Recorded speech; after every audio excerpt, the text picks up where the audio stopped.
अस्सलाम वालेकुम मेरी प्यारी सी यूट्यूब फैमिली, कैसे हैं आप सब। उम्मीद करती हूँ आप सब खैरियत से होंगे। अल्हम्दुलिल्लाह मैं भी बिल्कुल ठीक हूँ। तो ये जो आज का मेरा व्लॉग है, ये मेरा 9 मुहर्रम से स्टार्ट हो गया था, 9 मुहर्रम की रात से। तो ये मोहम्मद अशमान रात को 10 बजे के टाइम बहुत ज़्यादा ज़िद कर रहे थे, मैंने फ़्राइज़ खानी है, फ़्राइज़ खानी है। फिर हम इनको फ़्राइज़ दिलाने के लिए चले गए थे, और हम जब इन्हें फ़्राइज़ दिलाने के लिए गए हैं तो इन्होंने इसके फ़्राइज़ वाले के उसको हाथ लगा दिया।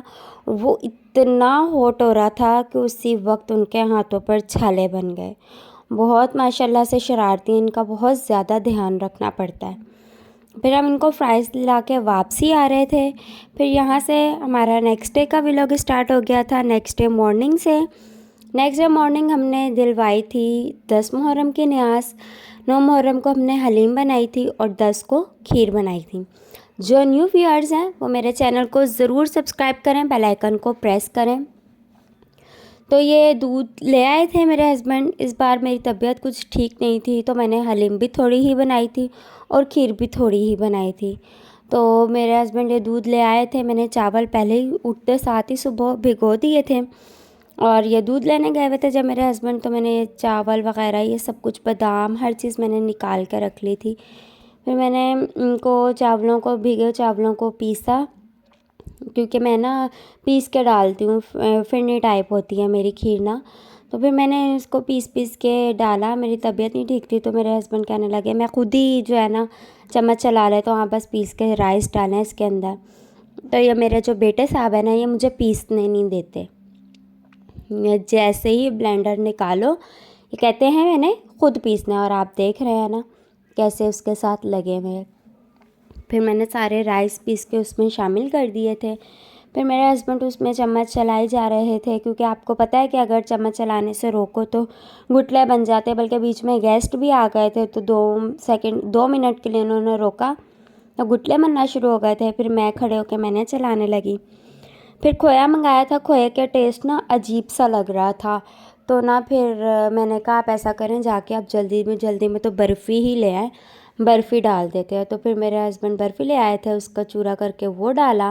वो मिक्स हुई तो फिर मैंने इसके अंदर चीनी डाली, और फिर चीनी डाल के उसको टेस्ट करके देखा कि चीनी ठीक है, तो माशाल्लाह से ठीक थी। फिर इसके अंदर केवड़ा एसेंस डाला। केवड़ा एसेंस ये नहीं कि आप बहुत ज़्यादा भरते हैं, उससे सारा टेस्ट अजीब सा हो जाता है, तो ज़्यादा आपने नहीं उसके अंदर भरना।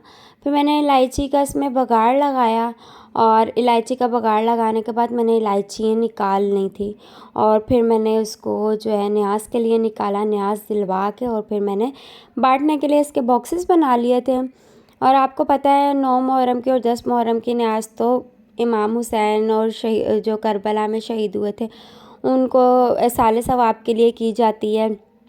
तो इसमें क्वांटिटी नहीं देखी जाती, अल्लाह पाक बस नियतों के हिसाब से सवाब देता है। जिसकी नीयत साफ़ हो और दिल से जो न्याज़ करवाए, अल्लाह पाक उसकी एक टॉफ़ी की भी न्याज़ अगर वो करवाए ना तो वो भी कबूल कर लेता है।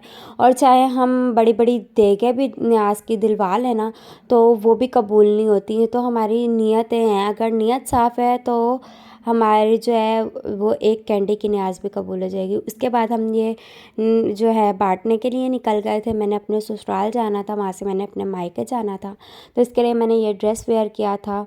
और ड्रेस पे आप देख रहे थे वो जो पांचे पे है ना, मेरी जो दर्जन है उन्होंने ये इसके ना काट काट के सिलाई से बड़ी महारत से वो स्टिच कर देती है। मैं इस वजह से उन्हीं से स्टिचिंग करवाती हूँ। ये उन्होंने ऐसे कटिंग करके और वो शलवार के ऊपर रख के उसके सिलाई लगाई थी। फिर ये हम निकल गए थे। फिर हम जा रहे थे तो रास्ते में ही फिर एम्बुलेंसेस वगैरह खड़ी हुई थी, और बहुत ज़्यादा मतलब कि सन्नाटा था, और एम्बुलेंसेस वगैरह खड़ी हुई थी। बस मेरा फ्रेंड्स यहीं तक का व्लॉग था। अल्लाह हाफिज़।